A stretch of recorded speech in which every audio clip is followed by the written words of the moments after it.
pada video ini kita akan membahas materi mengenai impuls, momentum, dan tumbukan. Nah, apa saja pembahasan yang akan kita bahas pada video ini? Yang pertama ada impuls, yang kedua ada momentum, yang ketiga ada hukum kekekalan momentum, yang keempat ada hubungan antara impuls dengan momentum, dan yang terakhir adalah macam-macam tumbukan. Masuk kita kepada pembahasan yang pertama, mengenai impuls. Impuls adalah peristiwa gaya yang bekerja pada sebuah benda dalam waktu yang sangat singkat atau sesaat. Impuls didefinisikan juga sebagai hasil perkalian gaya dengan selang waktu gaya tersebut bekerja pada benda. Secara matematis ditulis I sama dengan F dikali delta T, dengan keterangan I yaitu impuls dengan satuan Newton sekon dan F adalah gaya impulsif dengan satuan Newton. Delta T adalah selang waktu dengan satuan sekon. Dengan catatan, jika diketahui grafik hubungan antara gaya dengan selang waktu, maka impuls sama dengan luasan grafik. Masuk kita kepada pembahasan yang kedua, yaitu momentum. Momentum dinyatakan sebagai ukuran kesukaran suatu benda bergerak untuk dihentikan. Momentum didefinisikan juga sebagai hasil perkalian massa dan kecepatan.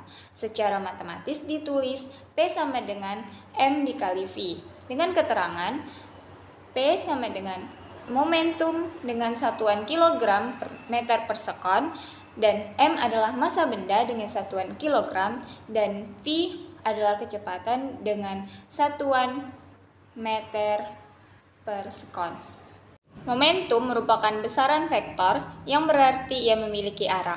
Arah momentum sama dengan arah kecepatan benda.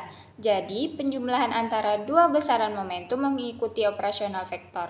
Dengan catatan, jika searah dijumlahkan, jika berlawanan arah maka dikurangi, dan dua momentum yang membentuk sudut theta dengan ketentuan atau rumus sigma P sama dengan akar P1 kuadrat ditambah P2 kuadrat ditambah 2 dikali P1 dikali P2 dikali cos theta. Masuk kita pada topik yang ketiga, hukum kekekalan momentum. Hukum ini menyatakan bahwa momentum total dua buah benda sebelum bertumbukan adalah sama dengan momentum total benda setelah bertumbukan. Pernyataan ini mengisyaratkan bahwa nilai momentum total ketika dua benda bertumbukan adalah konstan dan tidak berubah.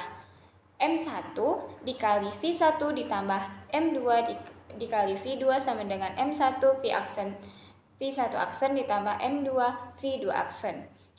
Dengan keterangan M1 yaitu massa benda pertama, M2 adalah massa benda kedua, V1 dan V2 adalah kecepatan sebelum bertumbukan, dan V1 aksen dan V2 aksen adalah kecepatan setelah bertumbukan. Topik yang keempat yaitu hubungan antara impuls dengan momentum.